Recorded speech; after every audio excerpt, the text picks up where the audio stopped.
Hey les gars, comment vous allez? J'espère que vous allez bien.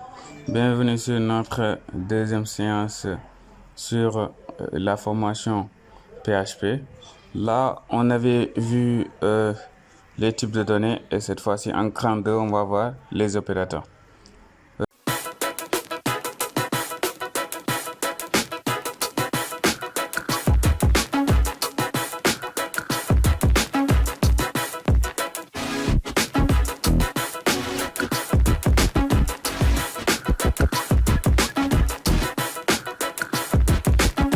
C'est quoi les opérateurs? Les opérateurs nous permettent de calculer, de comparer, voilà.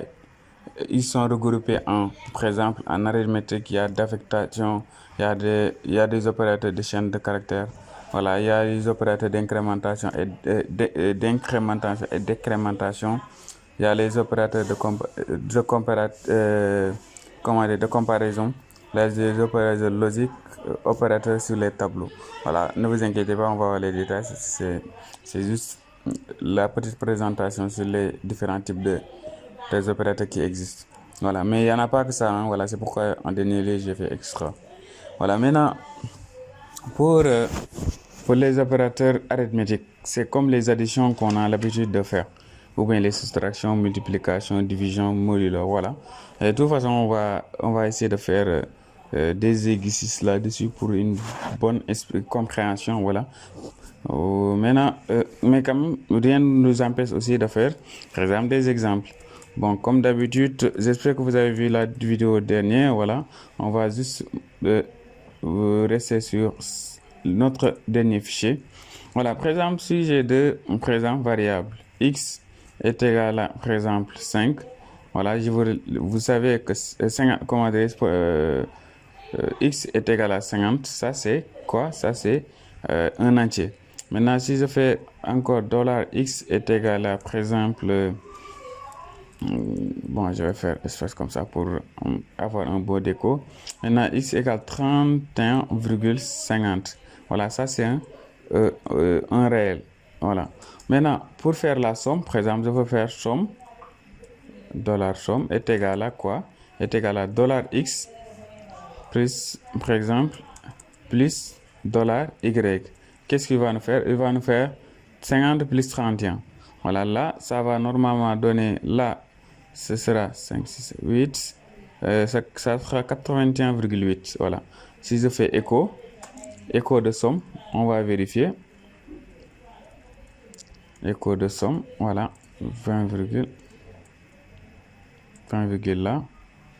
Voilà, maintenant, si j'actualise notre page, voilà, 81,8. Voilà. Là, on peut tester peut-être la multiplication ou bien modulo, c'est présent, c'est le reste de la division. Reste de la division. Après, on va donner un exemple. Voilà, par exemple, là, je vais faire la multiplication. Voilà, si je réactualise la page, voilà, la multiplication des deux donne 1590. Maintenant, reste de la division, je vais peut-être donner quelque chose que je connais le résultat. Par exemple, normalement 8 divisé par 2, le reste doit être égal à 0. Je vais faire modulo. Modulo, c'est pourcentage. C'est pourcentage,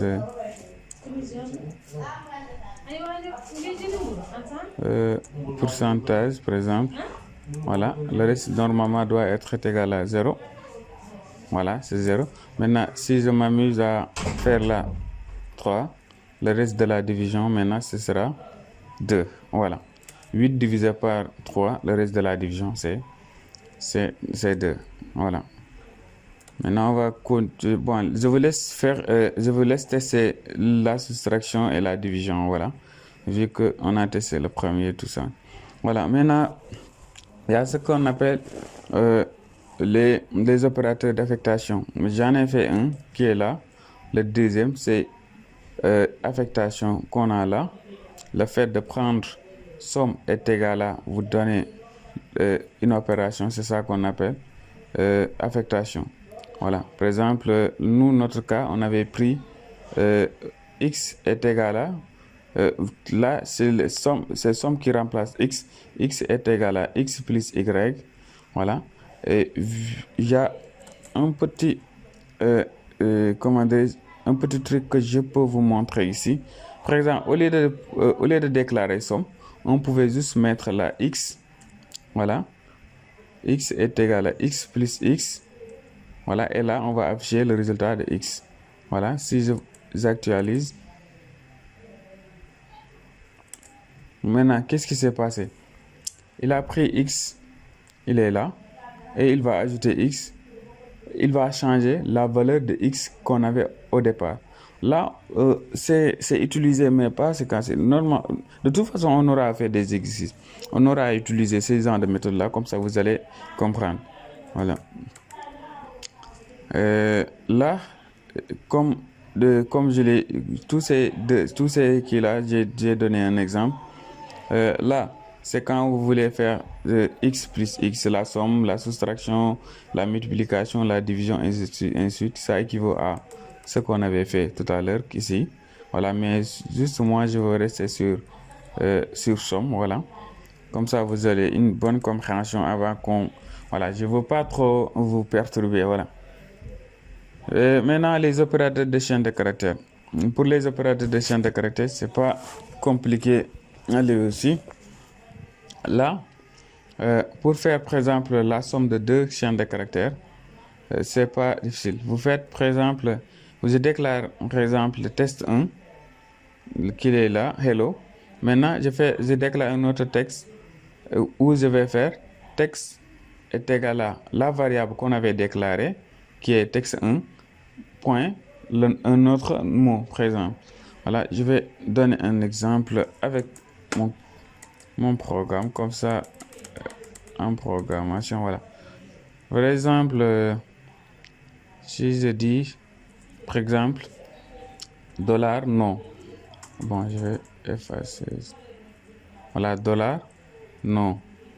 Voilà, par exemple, si je fais dollar non, je vais faire par exemple Outman, par exemple, pour dire que ça c'est mon nom, n'est-ce pas? Si je fais métier, dollar métier, c'est-à-dire déclarer une variable métier, qu'est-ce que je vais faire? Je vais récupérer par exemple mon nom, Outman, voilà, point, quoi, point, par exemple, je vais faire mon métier, par exemple, c'est YouTuber, voilà, YouTuber, voilà. Comme ça, qu'est-ce qui va se passer? Si j'affiche métier, il va récupérer nom et il va ajouter YouTuber. Voilà, par exemple, si je vais afficher déjà. Si j'affiche pas le contenu de métier, rien ne va se passer. Oh, métier, rien ne va se passer. Voilà, ici aussi, il y a un point virgule. Voilà. Maintenant, la phrase qu'on va avoir, c'est Outman, YouTuber. Voilà, si je réactualise la page, voilà, Outman, YouTuber. Voilà, là, vous remarquez ici, j'ai fait espace. Si jamais je ne mets pas espace, ces deux noms-là seront collés. Par exemple, si je réactualise, voilà, ces deux mots-là sont collés. Maintenant, pour avoir cet espace-là, avant de faire YouTube, une fois les entrecodes ouverts, avant de faire YouTube, il faut mettre un espace. Comme ça, lui, il va faire l'espace entre Outman, le nom, et en tout cas, notre second chaîne de caractère. Ça, c'est la première méthode. La deuxième méthode consiste à faire quoi? Par exemple, là, j'ai déclaré, par exemple, Outman. Voilà. Maintenant, qu'est-ce que je vais faire? Je vais déclarer, par exemple, métier. Pas métier, mais nom. Comme nom, je peux mettre nom. Dollar nom. Dollar nom. Je fais point est égal à. Maintenant, Ousmane a quoi comme métier? Par exemple, je peux faire YouTube. YouTuber, par exemple. Voilà, les deux, ce que j'avais fait tout à l'heure et ce contexte-là, c'est du pareil au même. Sauf que là, au lieu de déclarer métier, on n'a pas besoin de déclarer deux variables. On peut rester juste sur notre première variable. Et là, si j'actualise la page, rien ne change. Voilà, maintenant, si par exemple, au lieu de faire YouTuber, je fais par exemple, mon nom, par exemple. Voilà. Si je réactualise la page, ce sera, voilà, Outmando. Maintenant, mon nom, le nom, voilà, qui est là. Il va récupérer le nom qui est là, plus notre prénom et notre nom, et il va l'afficher. Il est là. Voilà. Maintenant, on va continuer. J'espère que cette partie-là, vous l'avez compris. Il y a ce qu'on appelle incrémentation et décrémentation. Incrémentation, c'est quoi? Par exemple, si je veux ajouter une valeur, par exemple, la valeur initiale, je pourrais prendre la valeur initiale et ajouter 1. Voilà. Par exemple, si j'ai à la base, si j'ai 2, si je fais une incrémentation, je vais avoir 3 après 4, 5, 6. Lui, c'est lui qui fait le décompte. Voilà, il fait des décomptes. 1, 2, 3, 4, 5. À la base, si je commence par 7, il va faire 8, 9, 10, 11, 12. Voilà, ça c'est pré-incrémentation, ça c'est post-incrémentation. Voilà, ne vous inquiétez pas, on va y revenir avec les exercices parce que c'est là-bas où vous pouvez comprendre plus. Voilà, il y a ce qu'on appelle aussi l'incrémentation. L'incrémentation, c'est quoi? C'est diminuer de 1. Par exemple, si j'avais 10, si j'incrémente, j'ai 9.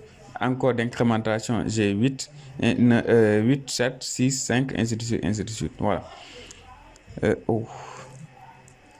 Voilà. Maintenant, il y a ce qu'on appelle les opérateurs de comparaison. On va l'utiliser lorsqu'on fera des boucles. Par exemple, si on va vérifier, par exemple, si deux variables sont égaux, on va utiliser les deux, par exemple, égales.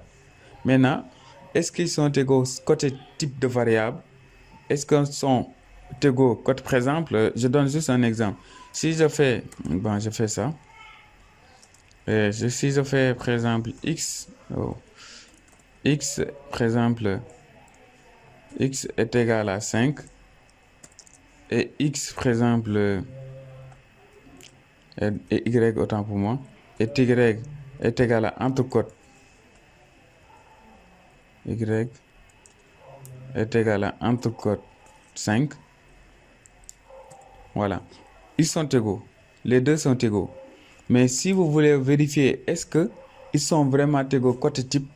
Parce que là, celui-là, c'est un entier et celui-là, c'est chaîne de caractères. Mais quand même, 5, c'est 5. 5 est égal à 5. Personne ne peut te dire c'est faux.